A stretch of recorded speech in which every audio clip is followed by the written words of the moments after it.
जाग जाइए, थोड़ा चेत जाइए।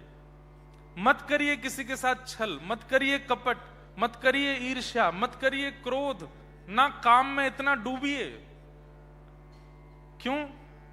हमारे पिछले हिसाब ही बहुत ज्यादा हैं, उनको तो हम कुछ सेटलमेंट कर नहीं पा रहे, इस जन्म में और हिसाब बढ़ा लेंगे अपना, घूमते रहेंगे। पुनरपि जननम पुनरपि, आदि गुरु शंकराचार्य भगवान कहते हैं, पुनरपि जननम पुनरपि मरणम पुनरपि जननी जठरे शयनम। बार बार बार बार बार बार जन्म होता है हमारा। और ये तो सौभाग्य कि चलो मानव बन के आए, तो मानवों की माताएं समय से खाती हैं, समय से पीती हैं, सोती हैं। जब गर्भ में बालक हो,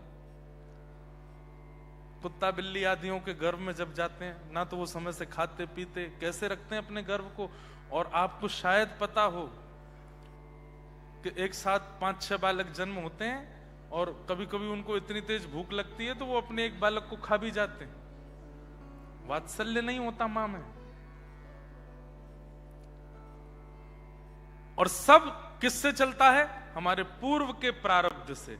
इस जन्म में जो हम कर्म करेंगे, कई बार ऐसा होता है कि हम इसी जन्म में भोग लेते हैं, नहीं तो कई बार इस जन्म में जो किया सब रखा रहता है अगले जन्म के लिए, अगले जन्म में भोगते हैं। और तब हम यही चिंता करते रहते हैं, मैंने किया क्या, ये हो क्यों रहा है मेरे साथ।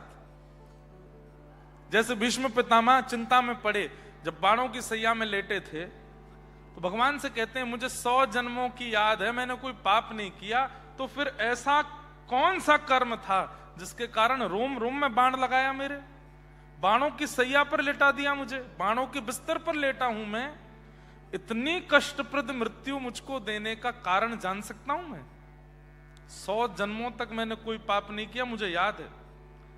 तो भगवान कहते हैं 101वें जन्म का याद है? भीष्म पितामह बोले 101वें जन्म का याद नहीं है। तो बोले तुमने 101 जन्म पूर्व एक पाप किया था, वो तुम भोग रहे। भीष्म पितामह सिर पकड़ के बैठ गए, बोले इतना पुराना भोग रहा हूं आज? ठाकुर जी बोले हाँ। अच्छा, एक बात आपके सामने स्पष्ट कर दूं, कई बार हम लोग देखते हैं कि हर प्रकार से संसारी जीवन जीने वाला व्यक्ति हमसे ज्यादा सुखी है। हम यहां नाम जप करते हैं, ठाकुर जी की सेवा करते हैं, कथा सुनते हैं, वृंदावन जाते हैं, सात्विक आहार, बिना प्याज लहसुन का भोजन करते हैं, समय से सोते समय से उठते हैं। हमारे जीवन में आए दिन कष्ट आता रहता है। और जो व्यक्ति मांसा आहार करता है, गलत वस्तु पीता है, पत्नी के साथ दुर्व्यवहार, बच्चों के साथ दुर्व्यवहार, पर स्त्री पर पुरुष गमन करता है, जो जो यहां पर भोग की वस्तुएं सबका सेवन करता है, वो हमसे ज्यादा सुखी लगता है। क्यों? बहुत ध्यान से सुनिएगा।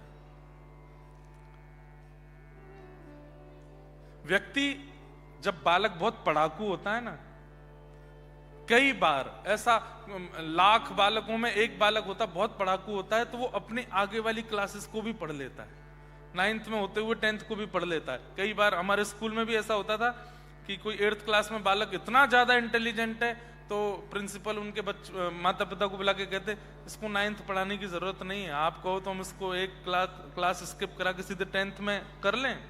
बोला हाँ कर लीजिए। कई बालक ऐसे होते हैं।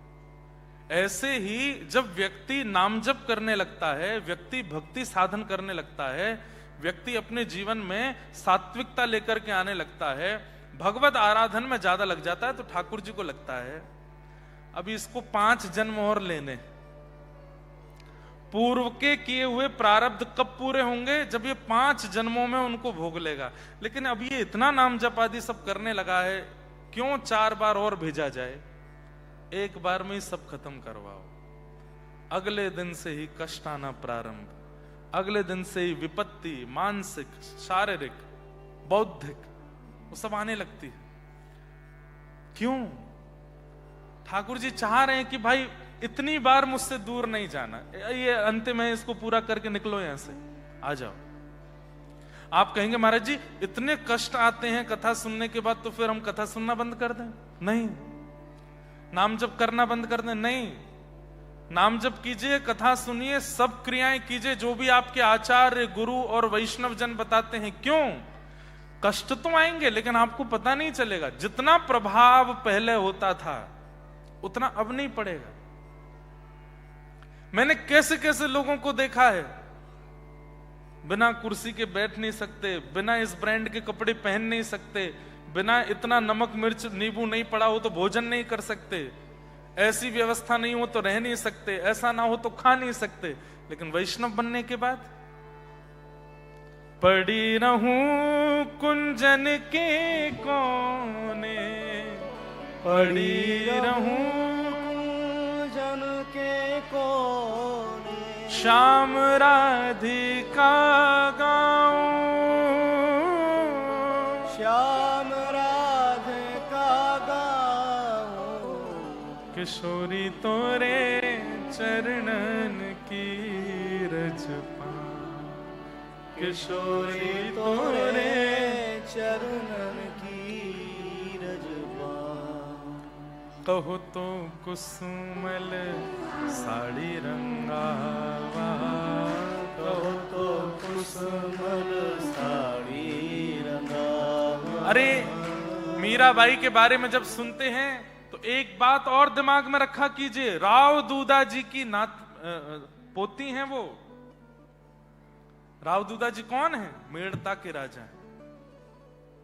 सोने के पलंग पर सोती हैं मीराबाई।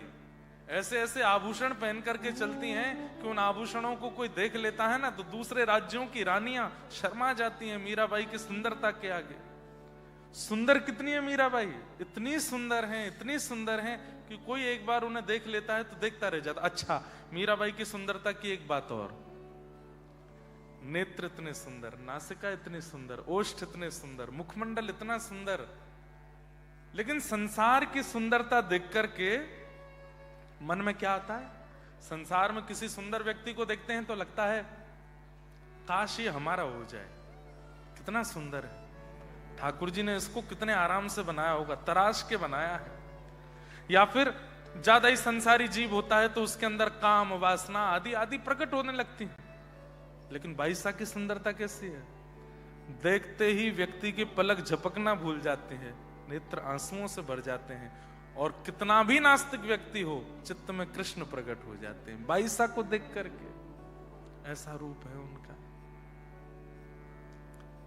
राव दूधा जी की नातनी है, बड़े घर की है, लेकिन जिन भेषा मेरो सांवरो रीझ, जिन भेषा मेरो सांवरो रीझ, जिन भेषा मेरो गिरधर रीझ, जिन भेषा मेरो गिरधर रीझ, मैं सोही भेष धरूंगी हो, मैं तो सोही भेष धरूंगी हो, मैं तो सोही भेष धरूंगी हो, मैं तो सोही भेष धरूंगी। अरे हाँ मैं बैरागन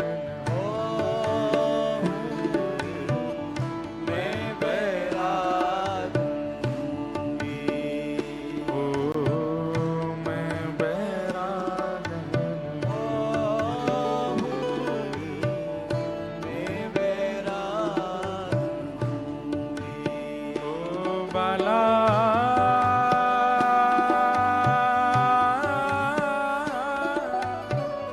मैं बैरागन हूँगी हूँगी, मैं बैरागन होंगी होंगी, मैं बैराग दूंगी।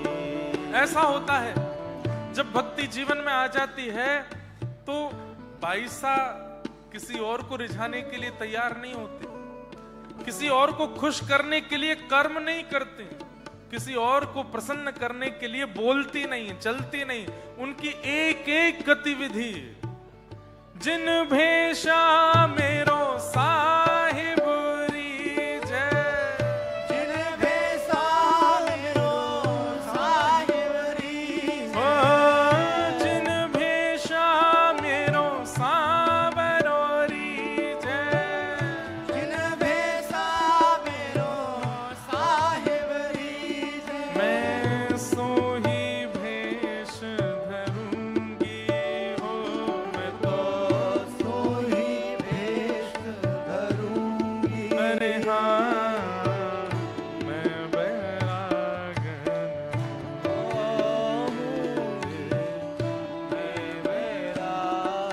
हमारे ऑस्ट्रेलिया में मेलबर्न में भी बहुत सारे वैष्णव तिलक स्वरूप लगा के आते हैं। इनको देख के क्या लगता है आपको? अरे ये उन वाले महाराज जी के शिष्य हैं, ये उन वाले महाराज जी के चरणाश्रित हैं, ये व्यास जी के शिष्य हैं, आदि आदि। नहीं, किसी के सिंदूर को देख के आप उसके पति का नाम नहीं लेते कि उनकी पत्नी है। आप बस सिंदूर देख के समझ जाते हो कि ब्याई ठियाई है, सौभाग्यवती है। ऐसे ही किसी के माथे पर उर्द पुंड देख करके समझ जाए करो गोपाल जी के हो गए हैं, ब्याहे ठियाए हैं। सूने माथे वाले बुरा नहीं मानना, जिनके माथे पर कोई तिलक नहीं वो बुरा नहीं मानना, लेकिन हाँ बहुत बूढ़े हो जाओगे, युवावस्था में ही ब्याह कर लीजिए गोपाल जी से, हो जाइए चरणाश्रित और अपने इस ललाट को सौभाग्य दीजिए, रज स्थापित होने का, कुमकुम स्थापित होने का, ठाकुर जी के चिन्ह स्थापित होने का। और फिर गाइएगा, जिन भेषा मेरो साहिब रीझे, जिन भेषा मेरो साहिब रीझे, जिन भेषा राधा रमण जूरी जय, जिन भेषा राधा रमण जूरी जिन भेषा राधा वल्लभ जूरी जय, जिन भेषा राधा वल्लभ जूरी जिन भेषा मेरो गिरधर रीझे, जिन भेषा मेरो गिरधर रीझे, मैं सोही भेष धरूंगी हो, मैं तो सोही वेश धरूंगी। अरे हाँ मैं बैरागन होंगी, मैं बैरागन क्यों? ओ प्राण हमारा वहाँ बसत है, प्राण हमारा वहाँ वसत है, प्राण हमारा वहाँ बसत है। प्राण हमारा वहाँ वसत है।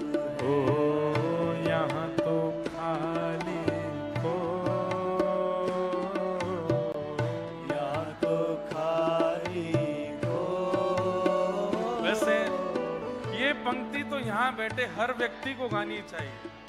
आप सबका तन रहता ऑस्ट्रेलिया में, प्राण तो वृंदावन में ही रहते हैं सबके। प्राण हमारा वहाँ बसत है, प्राण हमारा वहाँ वसत है। ओ यहाँ तो खाली खोड़, यहाँ तो खाली खो, ओ मात पिता परिवार सोई है, मात पिता परिवार सोई ओ है, मात पिता परिवार सोई है, मात पिता परिवार सोई ओ है। कहिए तिनका तोड़ वाला, कहिए तिनका तो, अरे हाँ मैं बैरागन होंगी, मैं बैरागन होंगी। ओ बाला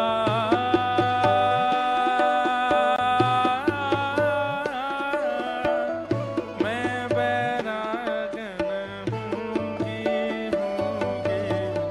मैं बैरागन होंगी, मैं बैरागन हाँ होंगी, मैं बैरागन होंगी, मैं बैरागन होंगी। ठाकुर जी पूछ रहे हैं कैसे बैरागी बनोगे आप? अरे बैरागी का मतलब वैराग्यवान नहीं, नाथ को जो प्रिय होगा वो सब बनने को तैयार है, बस वो राजी रहे हमसे।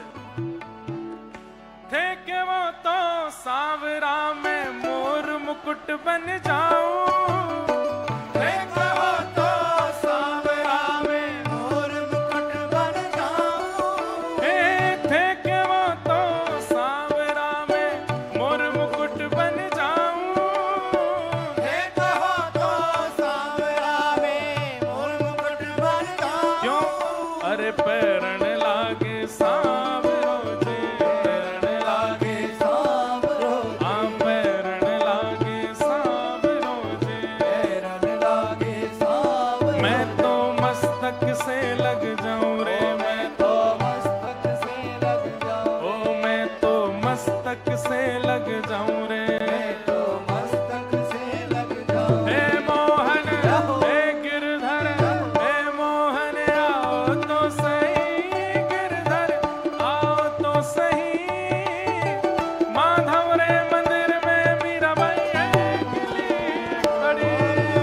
आवो तो सही, गिरधर आवो तो सही, माधव मंदिर में मीराबाई अकेली खड़ी। हे मोहन आओ तो सही, गिरधर आओ तो सही, माधव रे मंदिर में मीराबाई अकेली खड़ी। आवो तो सही, गिरधर आवो तो सही, माधव रे मंदिर में मीराबाई अकेली खड़ी। थे के वो तो सांवरा में कंठहार बन जाऊं, थे के वो तो सांवरा में कंठहार बन जाऊं, थे के वो तो सांवरा में कंठहार बन जाऊं, थे के वो तो सांवरा में कंठहार बन जाऊं।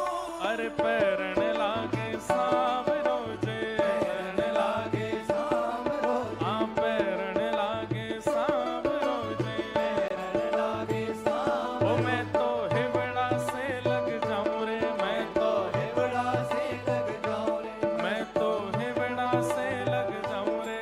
तो हिवड़ा से लग जाऊं रे। हे मोहन हे गिरधर, हे मोहन आओ तो सही, गिरधर आओ तो सही, माधव रे मंदिर में मीराबाई अकेली खड़ी। आवो तो सही, गिरधर आवो तो सही, माधव रे मंदिर में मीराबाई अकेली खड़ी। हे मोहन आओ तो सही, गिरधर आओ तो सही, माधव रे मंदिर में मीराबाई अकेली खड़ी। आवो तो सही, गिरधर आवो तो सही, माधव रे मंदिर में मीराबाई श्री राधा गिरधर लाल की।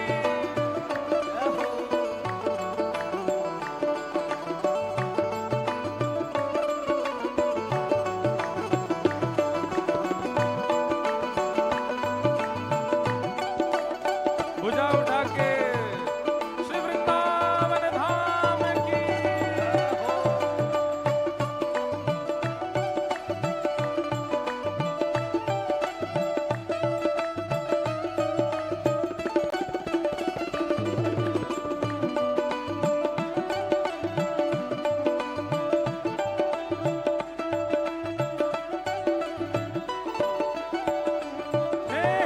थे के वो तो सांवरा में पग पायल बन जाऊं, थे के वो तो सांवरा में पग पायल बन जाऊं, थे के वो तो सांवरा में पग पायल बन जाऊं, थे के वो तो सांवरा में पग पायल बन जाऊं।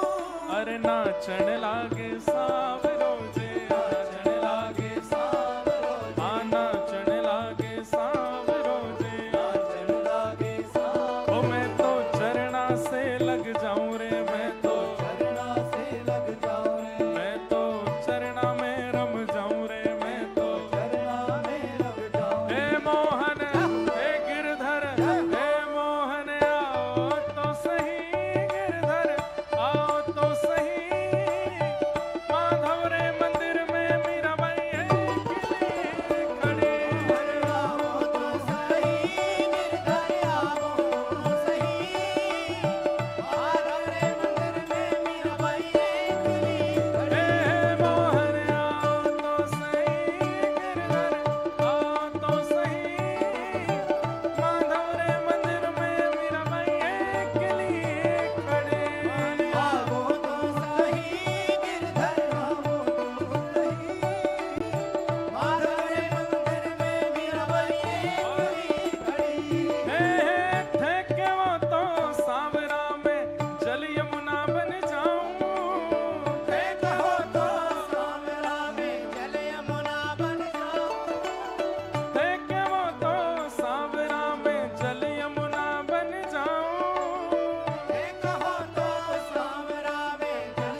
खड़ी रे मीराबाई एकली खड़ी। हे मोहन हे गिरधर हे मोहन आओ तो सही, गिरधर आओ तो सही, माधव रे मंदिर में मीराबाई एकली खड़ी। मोहन आवो तो सही, गिरधर आवो तो सही, माधव रे मंदिर में मीराबाई एकली खड़ी। मैं बैरागन